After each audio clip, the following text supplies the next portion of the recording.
Vamos lá. Teatro, o podcast de Dona Maria II, com Mariana Oliveira. Olá a todos, chegamos a mais uma das paragens mensais do Teatro, o podcast do Teatro Nacional Dona Maria II. Estamos de volta ao teatro mesmo, concretamente à Sala Garrett do Teatro Nacional Dona Maria II. É aqui mesmo que está montado o cenário para a conversa com o Miguel Guilherme.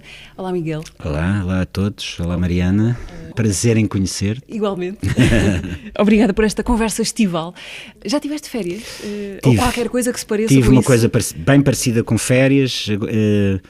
Estive 12 dias no Algarve agora em julho. Voltei no dia 31, fui dia 19, apanhei um tempo ótimo e pronto, e venho preparado para trabalhar. Estas conversas não são necessariamente sobre notícias de última hora, embora também a gente vá falar de notícias de última hora, mas como ainda exatamente, como ainda estamos tão metidos dentro disto tudo, é quase estranho eu não te perguntar como é que tens passado estes tempos. Esta ficção em que nos puseram a viver nos últimos 4 meses por aí, foi pensado por alguém muito criativo. Eu acho que era difícil alguém ter imaginação para... Só se for um Deus punitivo. Sim. Esta embrulhada tão bizarra. Pois, não acredito nada disso. Acredito que este vírus é um vírus estúpido, no sentido em que se reproduz brutalmente, mas não está aqui para nos castigar.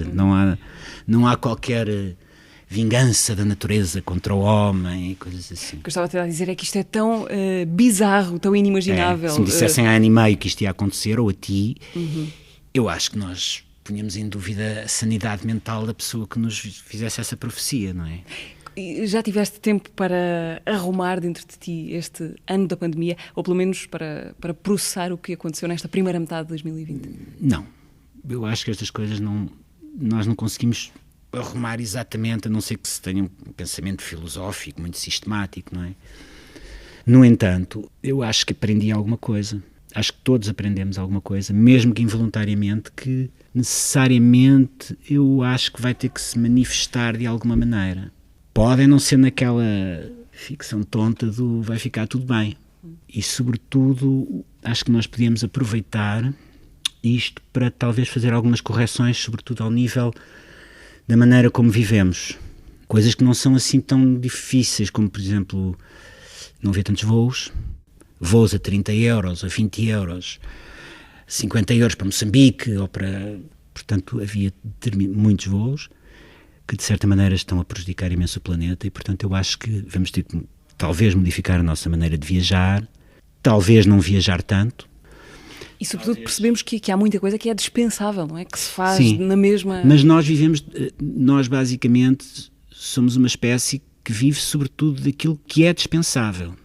Ou seja, nós vamos inventando coisas que, na verdade, só precisamos de comer, dormir, fazer sexo, que também é muito importante, mais uma coisa ou outra. Mas, na realidade, somos tão inventivos, não é? Que inventamos muitas coisas que estão para lá dessas necessidades básicas, não é? Agora, o teatro, por exemplo? O teatro, tudo. A literatura, tudo. E, na realidade, são coisas muito importantes, não é?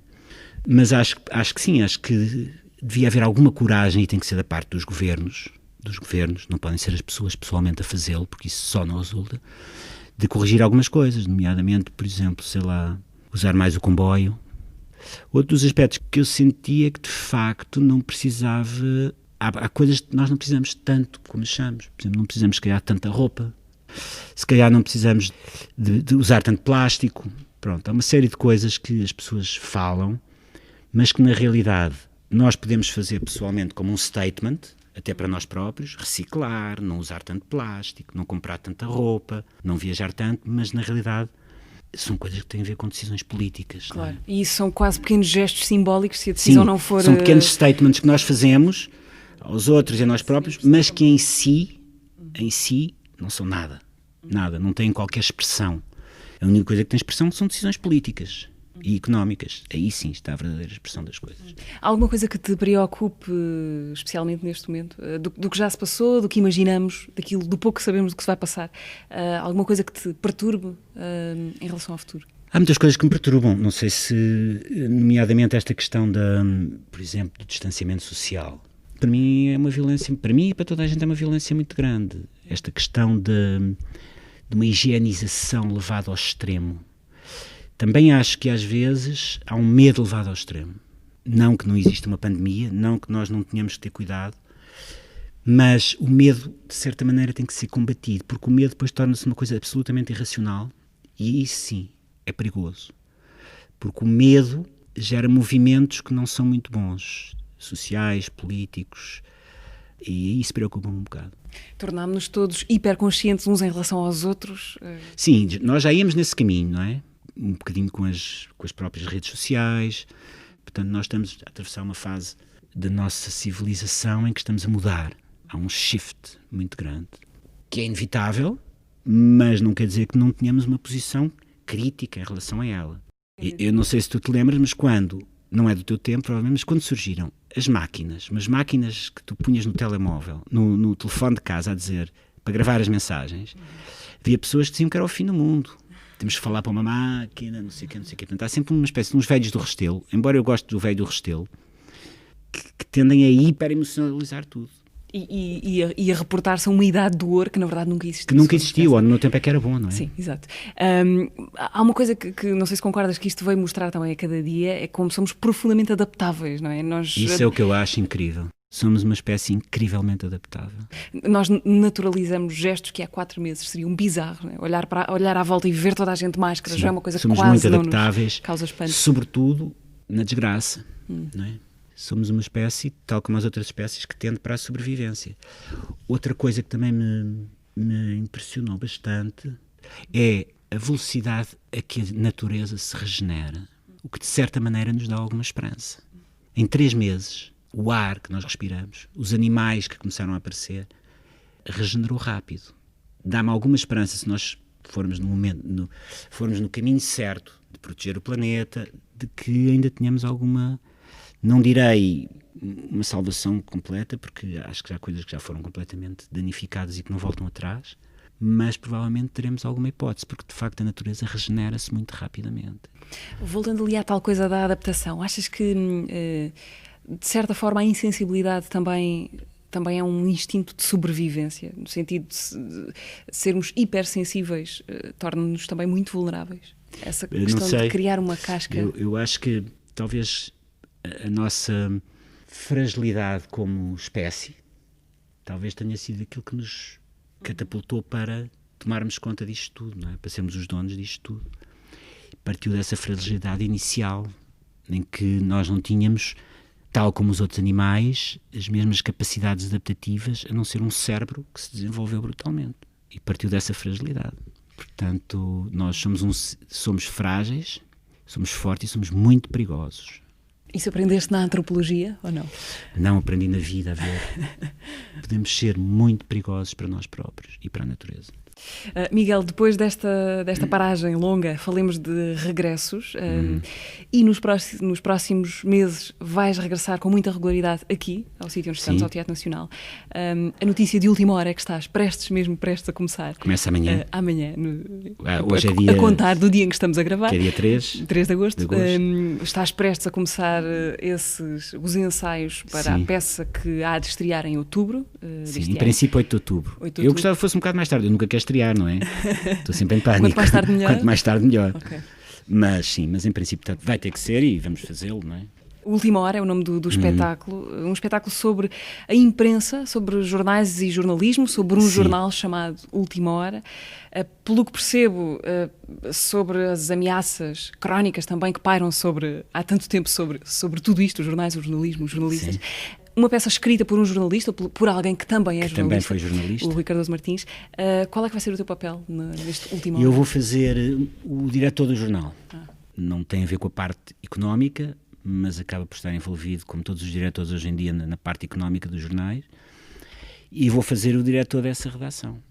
A peça, para mim, é muito interessante porque é muito raro nós, em Portugal, fazermos peças sobre a atualidade, sobre o que está a acontecer agora, ou sobre uma contemporaneidade, que vai lá, a peça pode-se passar entre 2012 e 2020, se tu disseres, já passa-se em 2015, está bem.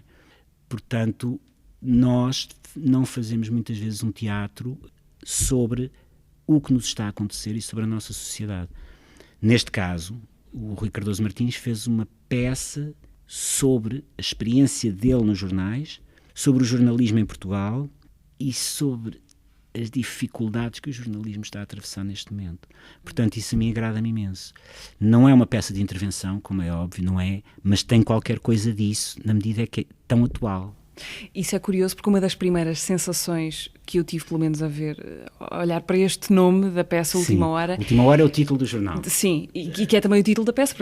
Quem não vê, só depois de ler a sinopse é que percebe que é o nome do jornal.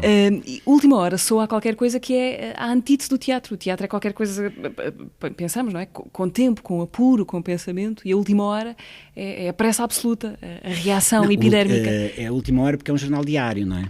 Portanto, e um jornal diário geralmente trata do que se passou ontem. É por isso que os jornais diários neste momento têm tanta dificuldade, porque se passou ontem, já os telejornais das 8 da noite desse dia anterior deram. Antigamente não. Antigamente tu lias de manhã o que se passou ontem.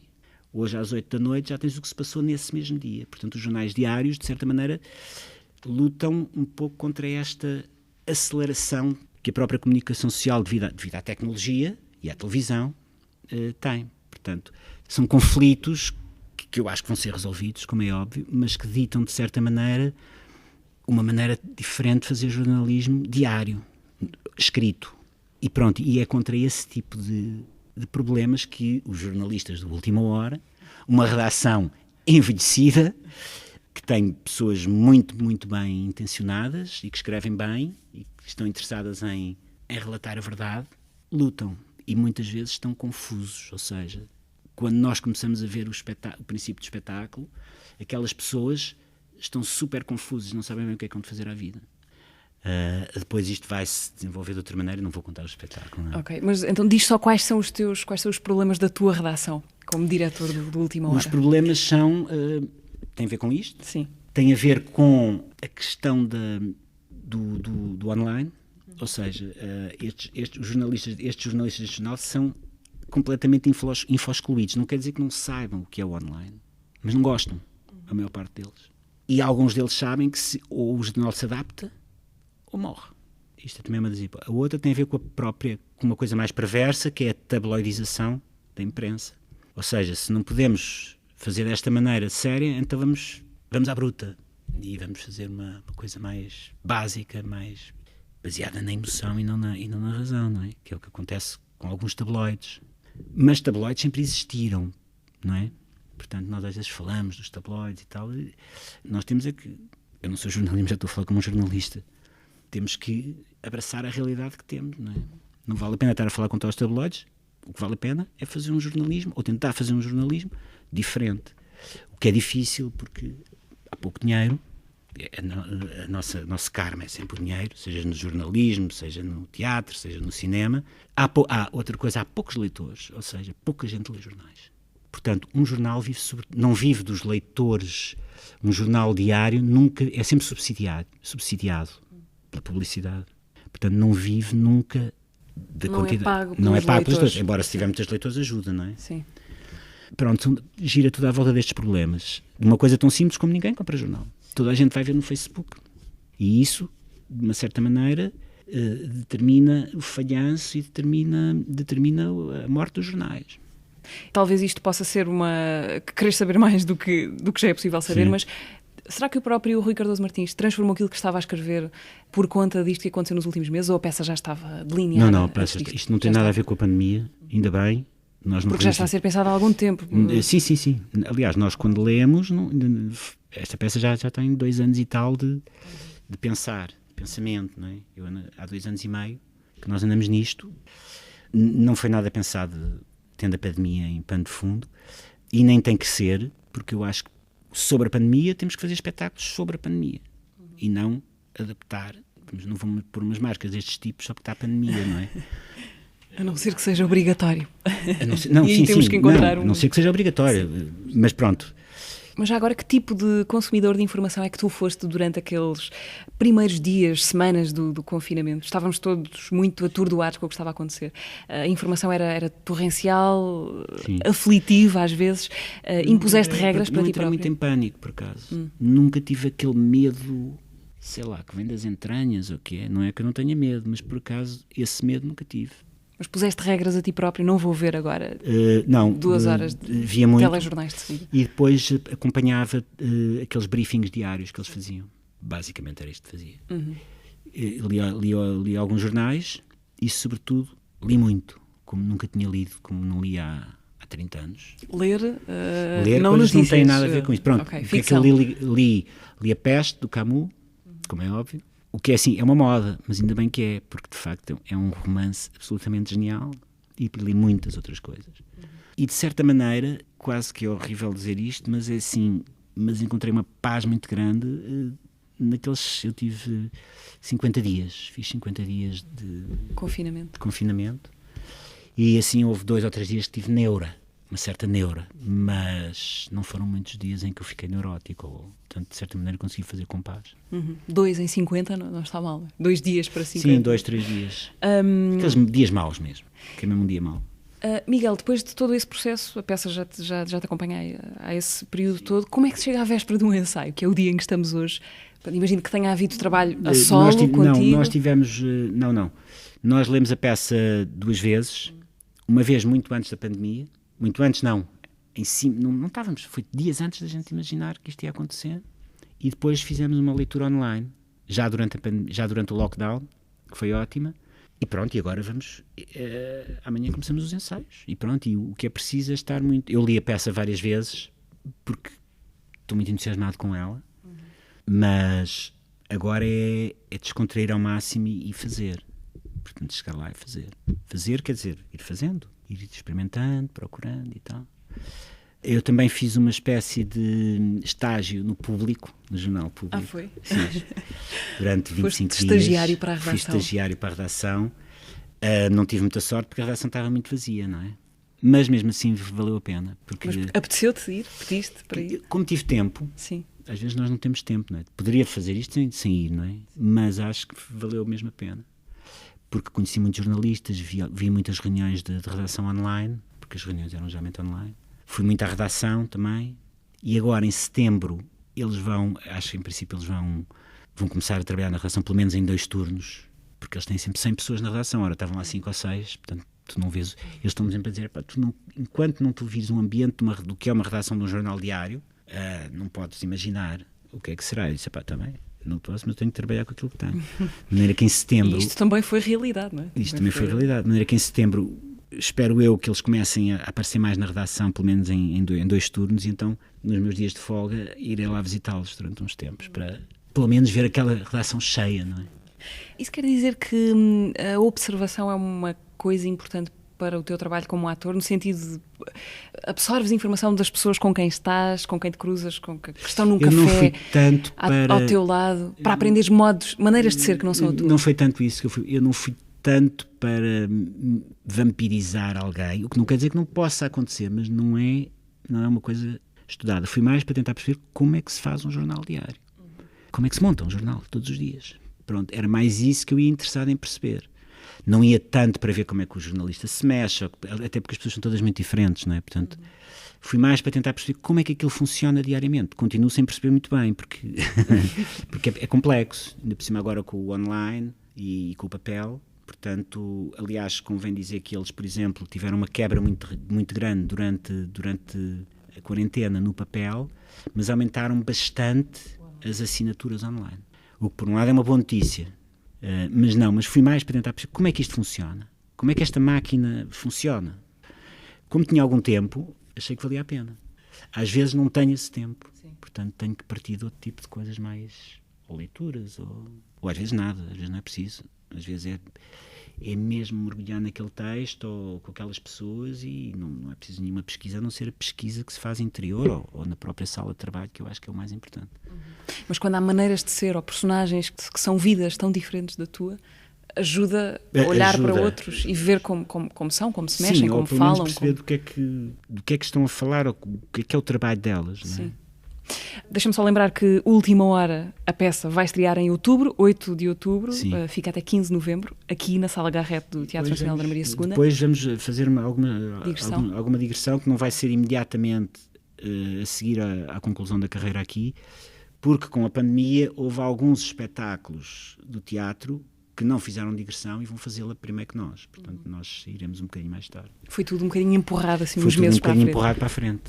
A encenação é do Gonçalo Amorim, a partir Sim. do texto original do Rui Cardoso Martins. Miguel, quais são as tuas outras memórias, mais ou menos de última hora, deste teatro, desta sala onde estamos? Olha, eu aqui só trabalhei 2 vezes e nunca foi a convite do Teatro Nacional. Foi sempre em coproduções. Trabalhei há muitos anos em 96 ou 97, num projeto que era o projeto Intercidades, em que havia 3 peças que eram feitas aqui e no São João. Foi um projeto interessante. E trabalhei em 2010, ali na sala estúdio, numa coisa que me deu imenso prazer, que foi uma peça do Tiago Guedes, que era o Blackbird, do David Harrower. Pronto, e foi incrível essa peça, e éramos só 2 atores, tínhamos mais uma criança. E pronto, foi as minhas experiências no Teatro Nacional. Uma peça onde, a dada altura, tiveste de perguntar se havia algum médico na sala.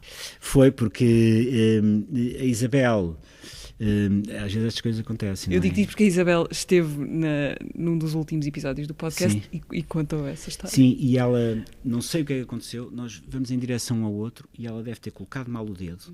E quando nos aproximámos, a mão dela no meu peito partiu o dedo.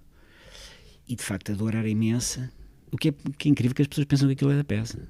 Tens que repetir 10 vezes e tens que virar as costas e sair, porque senão eles pensam. Mas é engraçado, é normal que pensem, não é? É normal, a convenção, normal, aquilo é o pacto. mas ao mesmo tempo é um bocadinho. Sim. Porque as pessoas não sabem exatamente se aquilo é verdade ou se é mentira. Como é que se desfaz a ilusão, não é?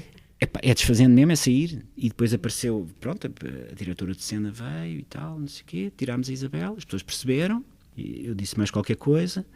Pronto, a Isabel foi para o hospital, no dia seguinte voltámos a fazer, porque ela ficou com o dedo com uma tala e tal. Tivemos de fazer com um bocadinho mais de cuidado, mas também tínhamos só um contacto físico no fim da peça, intenso, mas não era uma coisa, a não ser as dores dela, não é? Porque não fui eu que parti o dedo, foi ela. Portanto, ela é que tem que saber o que é que se lhe custou ou não. A versão dela já temos. Vão ao episódio com a Isabela Abreu do podcast. O que é certo é que no dia seguinte estávamos a fazer a peça e a peça teve um êxito enorme, correu muito bem. Tu fazes planos a longo prazo? És o tipo de pessoa que projeta constantemente o que é que vais estar a fazer daqui a não sei quantos anos? Não. Quer dizer, eu posso fantasiar sobre o que é que eu gostaria que me acontecesse e tal, mas nunca fui um tipo que planeou muito a vida. Ou seja, sempre vivi muito não é do aqui e agora, mas do teatro, da profissão, de fazer a profissão. É evidente que posso ter desejos de fazer coisas melhores, já fiz coisas melhores, já fiz coisas piores nestes anos todos, mas nunca fui muito de planear, assim a longo prazo, ou estabelecer uma estratégia. Mas a ideia da meta não te é precisa? Ter uma ideia sobre o ponto de chegada ou da próxima? Sabes que a meta para mim agora já é uma coisa um bocadinho assustadora, não é? Ok. Sabes qual é a meta? Eu sei, eu desconfio. Desconfias qual é a meta e pronto, e para mim é muito assustadora a meta. Portanto, o que eu quero é não chegar à meta. Ok. Estava a falar de outras metas.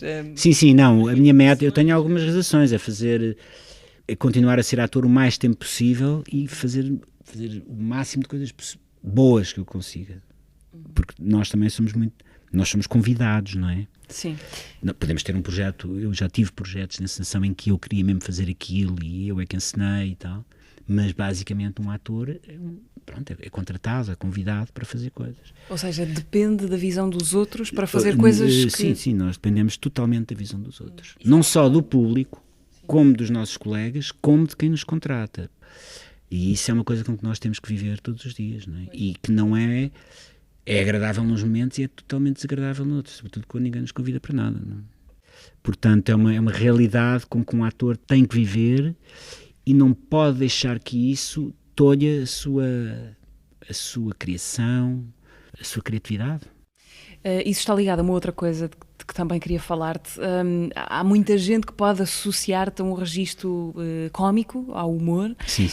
Porque já fizeste muitas coisas, muitas de facto, coisas cómicas relacionadas com comédia, com o Herman primeiro, mas com Bruno Sim, Nogueira, mesmo no com teatro, muita mesmo gente. no teatro. Fiz muitas coisas cómicas. Eu estou a lembrar também de um espetáculo com os melhores sketches dos Monty Monty Python. Isso foi em 2008. Mas mesmo em peças, digamos, de teatro muito sério, por exemplo, Shakespeare. Fiz sempre os clowns do Shakespeare. Que podem ser tão profundos ou mais do que os personagens mais trágicos ou mais dramáticos. Onde eu queria chegar é isso, não te aborrece o facto de os rótulos ajudam mais do que desajudam? A mim nunca me tocou muito isso, porque apesar de tudo, considero-me um ator cómico, eu gosto imenso de ser considerado um ator cómico, mas também fiz outro tipo de coisas, não necessariamente ligadas à comédia pura e dura. Por exemplo, coisas que eu gosto muito de fazer e que fiz e que eu adoro e que eu me dou muito bem fazer como ator, são coisas ligadas ao teatro do absurdo, que já não se chama teatro absurdo, agora chama-se teatro esotérico. Agora já não é teatro absurdo, chama-se teatro com algum esoterismo, nomeadamente Beckett, Ionesco, e eu dou-me muito bem a representar esse tipo de textos. Porquê? Não sei. Mas o que é que te interessa no absurdo? Não me interessa, interessa-me, mas podia-me interessar e aquilo correr mal, não é? Mas há qualquer coisa nos textos do Beckett ou do Ionesco que casam bem comigo, como eu sou como pessoa, e logo como ator também, não é? As coisas não são separadas, não é? A confiança, Miguel, é uma coisa que é boa ou em excesso atrapalha um ator? Eu acho que em excesso atrapalha. E o medo também atrapalha. O medo em excesso também atrapalha. Porque eu vou sempre cheio de medo. Mas há uma altura em que nós temos que superar o medo. Porque o medo não é mais do que nós estarmos muito atentos ao que os outros pensam de nós. E como nós lidamos com isso diariamente, seja o encenador que está a ver o ensaio, nós estamos sempre a ser julgados. Julgados é o termo certíssimo. E, portanto, isso não pode tolher a tua criatividade. O medo em excesso dói-te. E já vi bastantes atores perderem até a sua criatividade por terem medo em excesso. E no extremo oposto também não. O extremo oposto também não tem interesse nenhum. O extremo oposto chama-se um hedonista, um canastrão, não é? Aquilo que nós temos na gíria teatral se chama o canastrão. É o tipo que não tem a mínima noção do que é que está ali a fazer e só ouve a voz dele, não é? Embora haja canastrões muito interessantes, não é? Tanto no teatro como no cinema. Não, por exemplo, estou a pensar até em atores internacionais que eu achava canastrões e que gosto imenso da sua canastrice. Quem, por exemplo? Tens algum? Sei lá, também custa dizer nomes, não é? Mas... Se forem internacionais, não, eu duvido que eles vão ouvir. São colegas, não interessa. Ok. Como diria um personagem da última hora, colegas são as putas.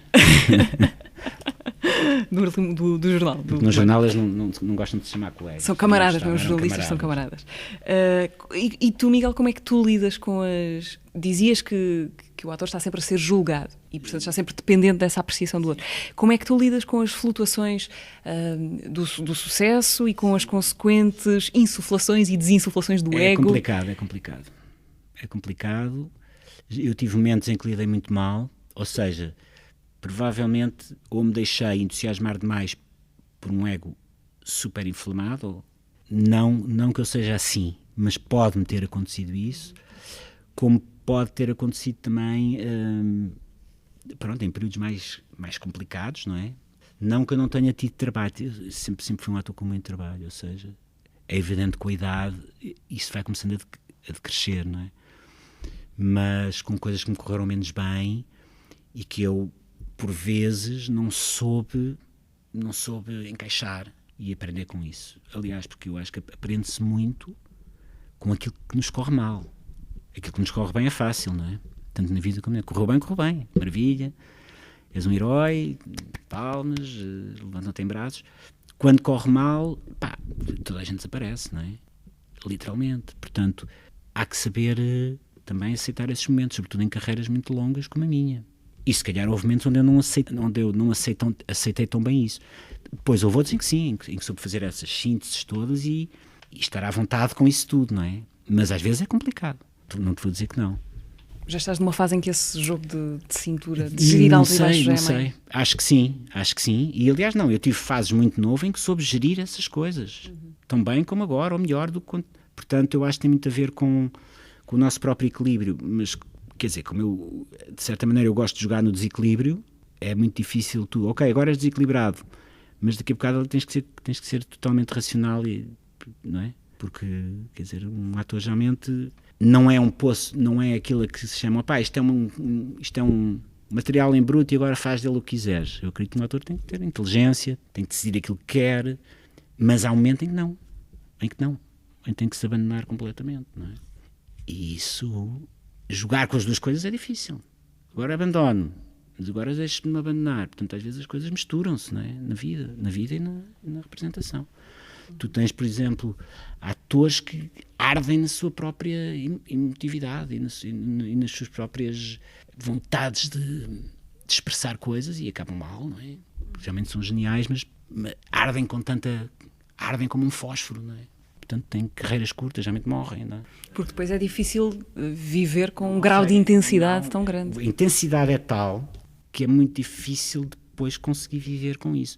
Felizmente não é toda a gente assim, não é? Mas nós temos exemplos disso, não é? Temos imensa gente assim, não é? Que arde nos seus próprios infernos. Miguel, pelo que sei, o teatro a ti aconteceu-te meio por acaso, o teatro e a representação Sim. aconteceram-te meio por acaso, já na faculdade, num curso que te faz entrar para a Comuna. Achas que foi uma grande sorte isso ter-te acontecido assim, ou teres por acaso descoberto uma coisa em que eras bom, que te dava prazer, que foi a tua vida? Nós, quando estávamos fora, estávamos a dizer que nada acontece. As coisas melhores são as que acontecem por acaso. Mas, na realidade, nada acontece totalmente por acaso.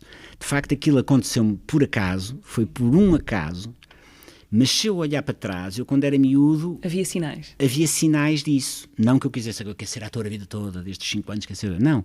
Mas eu já tinha uma imaginação que se prestava a isso, portanto, nas brincadeiras que eu fazia. E, por exemplo, eu adorava cinema. Eu lembro-me de contar os filmes que fui ver pelos dedos. Já vi 3 filmes, já vi 4 filmes.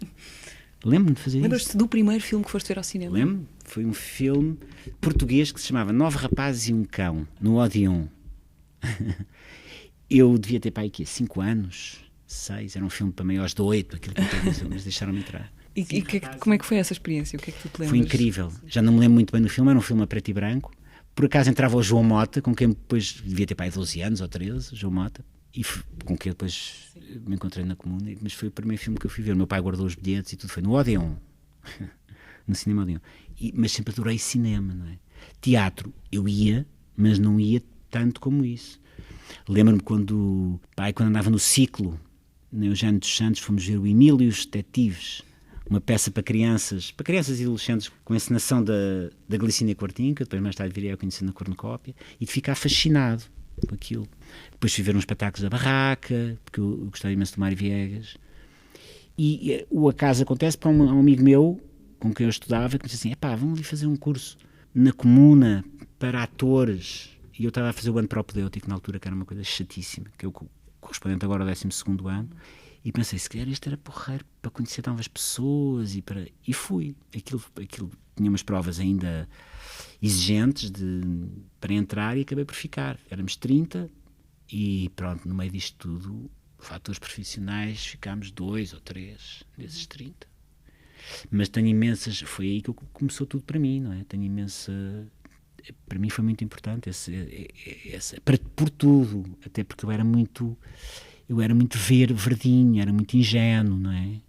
E então comecei a aprender um bocadinho o que era a vida, para além do teatro e misturada no teatro, quando fui para a Comuna.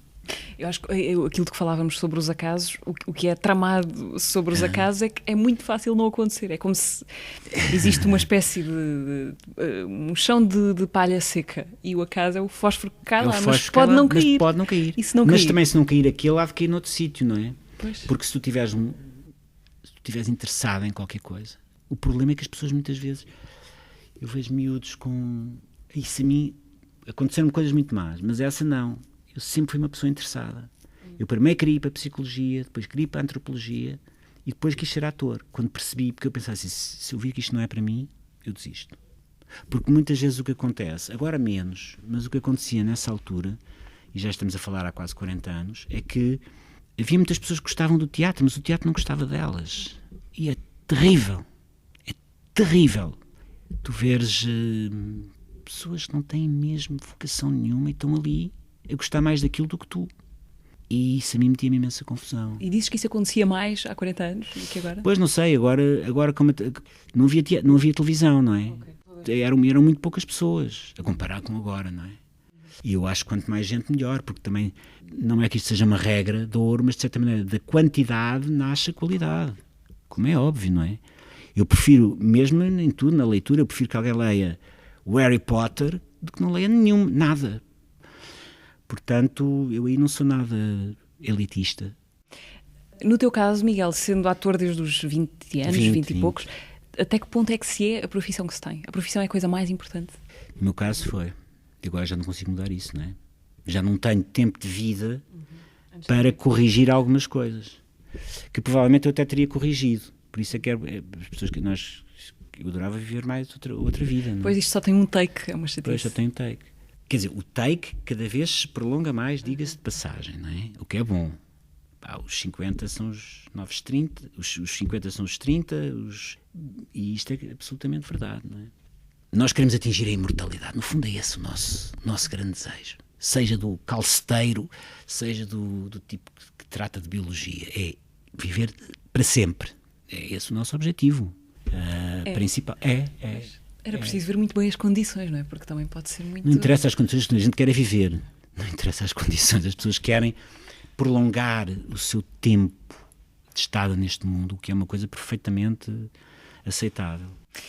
Deixa-me voltar aqui, mudar aqui um bocadinho de agulhas para tentar pescar uma memória muito específica tua, que tem a ver com o 25 de Abril, até porque fizeste agora há pouco tempo a segunda parte do Conta-me Como Foi, a série na RTP. Tu passas pelo 25 de Abril adolescente, não é? Com sim, quando se dá o 25 de Abril 15, 16, 15 anos. 15. O que é que foi para ti o 25 de Abril?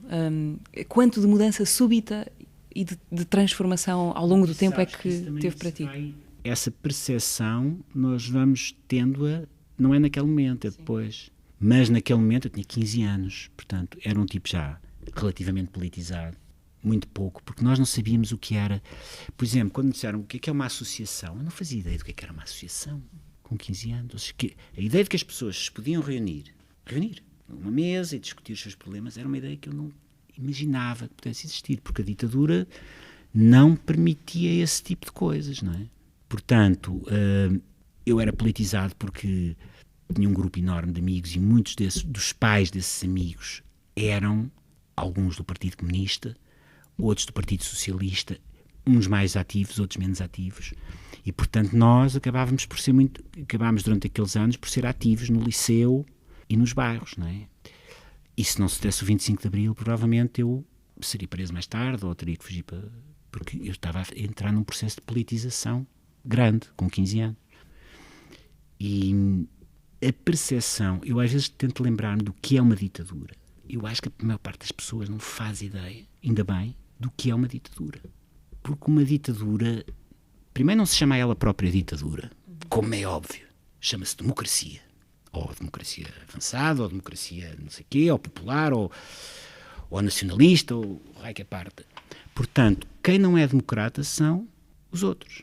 E isto é passado de uma forma muito inteligente, porque a ideia de que eles são estúpidos não é verdadeira, muitos deles eram inteligentes. Portanto, nós éramos os párias. As pessoas que estavam contra eram os párias. Eram aqueles que queriam destruir tudo. E a maior parte da população ia nesta conversa. Ou se não ia, fingia que ia. Portanto, havia uma solidão muito grande da parte, e eu nem sequer estou a falar por mim, estou a falar por pessoas que lutavam há anos e anos e anos, que eram presas, que eram torturadas. Portanto, a solidão era absoluta, porque tu estavas a lutar por uma coisa e tu não vias o feedback das pessoas. É a percepção que eu tenho da ditadura e é uma percepção aflitiva, não é? Aflitiva, porque ela vai, uma ditadura, seja da maneira que se impõe, é uma coisa que se vai enraizando nas pessoas. Que dura no tempo. Que dura no tempo e vai enraizando. Dura o tempo que durou e mais o que demora a reconstruir. E depois o que demora a reconstruir. Ainda bem, eu não sou nada aquela pessoa que os jovens têm que saber o que nós sofremos e não sei o quê. Não sou nada a favor disso. Acho que deve-se estudar a história, mas quem não viveu no ditadura não tem que pagar por nós, não tem que pagar pelas pessoas que a viveram. Dito isto, já foi há 50 anos, acho importante lembrar, mas não é preciso criar complexos de culpa nas pessoas que não viveram isso assim. Ainda bem que não viveram. Foi para isso que essas pessoas lutaram. Para haver pessoas com 50 anos que não sabem a mínima ideia do que é uma ditadura. Ainda bem. Miguel, tu podias viver noutro sítio que não Lisboa? Ou esta cidade onde nasceste é aquela onde estás bem? Eu acho que não. Acho que era mesmo aqui que eu queria viver. Sim. Não consigo. Até porque devido à minha profissão, não é? Sim. Mas eu gosto imenso de Lisboa. Eu sou mesmo lisboeta e é a minha cidade. No fundo é aquilo que eu sou, não é? Nós somos o sítio onde vivemos. o sítio onde temos raízes, seja uma cidade, seja um país, não é? E eu sou muito lisboeta nesse sentido, não é? Todas as minhas raízes estão aqui. Não me vejo viver noutro sítio. Miguel, vou já a seguir pedir-te alguma sugestão, ideias que tenhas para atravessar estas semanas em que se convencionou que não acontece muita coisa de interesse, e coisa que é cada vez menos verdade, até porque alguns teatros vão até já este ano reabrir em agosto. A gente não pode dizer que não estamos a viver tempos interessantes. Estamos a viver tempos muito interessantes. Estes tempos vão ser estudados daqui a 100 anos. Não é? Nós ainda nem percebemos o que é que Sim, que é que isto quando tu está... estás a viver a coisa... É como o 25 de Abril, não é? É como o 25 de Abril ou como o Maio de 68. Eu espero que isto seja, como a gente falou no princípio, alguma coisa com que nós possamos avançar.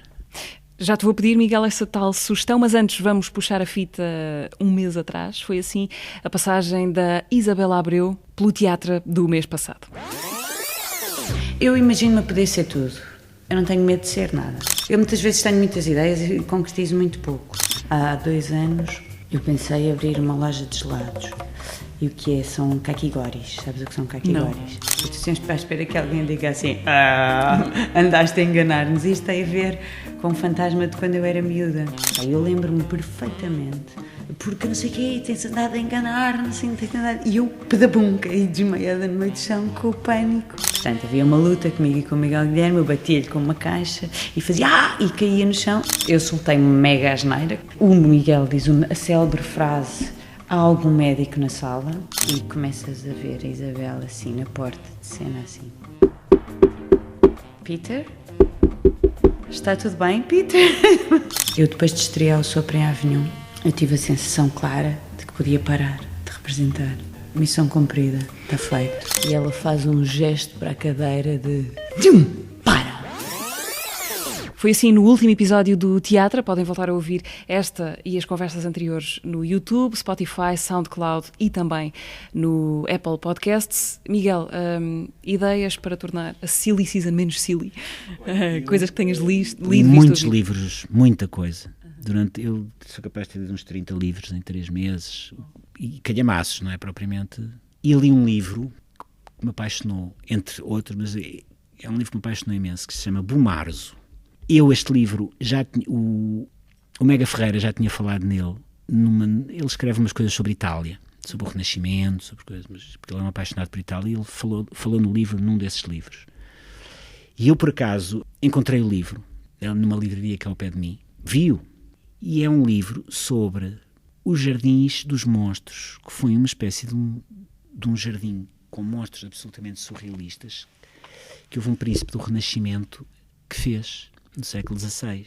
E então, este romancista argentino, que é o Manuel Mujica Linares, faz uma reconstituição desse Palácio de Bumarzo, do Duque de Bumarzo e do próprio Renascimento, ou seja, o Renascimento italiano entre Florença, Milão. E o livro é absolutamente genial. É um livro de 62, é um romance, não é? Mas tu vês ali a Renascença toda e através daquilo tu consegues compreender o que é que foi a Renascença italiana. E para mim foi fascinante ler esse livro. É um livro que eu recomendo a toda a gente e agradeço ao Mega Ferreira, Mega, se me estiveres a ouvir, ter-me despertado a consciência para esse livro. Ok, se derem de caras com o Bumarzo numa Bumarzo. livraria perto Sim. de vocês, Manuel levem à Mujica confiança. Linares. Ok. Miguel, tenho aqui no bolso, antes de terminarmos, uma pergunta que te foi deixada pela anterior inquilina do podcast, Quem foi? a Isabela Abreu. Ela tem uma coisa para te perguntar que eu gostava que tu ouvisses e já voltamos à conversa. Vou ouvir.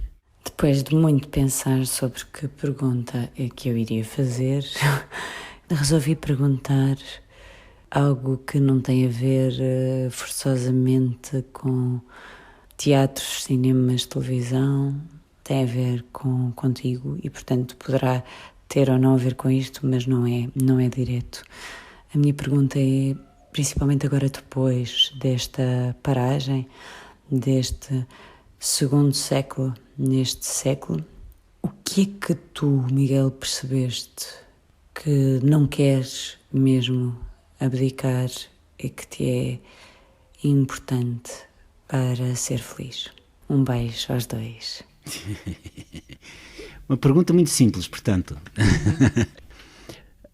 Sei lá, olha, eu pensei muito sobre como é que eu quero viver ou como eu gostaria de viver os próximos anos. Fiz uma lista, assim, rápida, por acaso calha bem na pergunta, de coisas com, sei lá, com que eu egoisticamente, porque nós somos muito egoístas, não é? Não gostaria de deixar de ter ou que gostaria de ter ainda mais. E começa por literatura, música, viagens, amigos e teatro. Pronto. Eu sei que isto é muito egoísta e é muito redutor estar a reduzir. E praia e sol. Pronto, é muito egoísta, não é? Assim, este tipo quer pessoalmente, quer-se tudo só para ele e não quer mais nada para ninguém. Sim, quer tudo só para mim. Neste caso, quer tudo só para mim. Aquilo que eu gostaria de ter e até de, possivelmente, alargar na minha vida são estas coisas. Miguel, mesmo para terminar, quero fazer-te Um beijinho à Isabel. Se ela estiver a ouvir. Se ela estiver a ouvir, vai ouvir.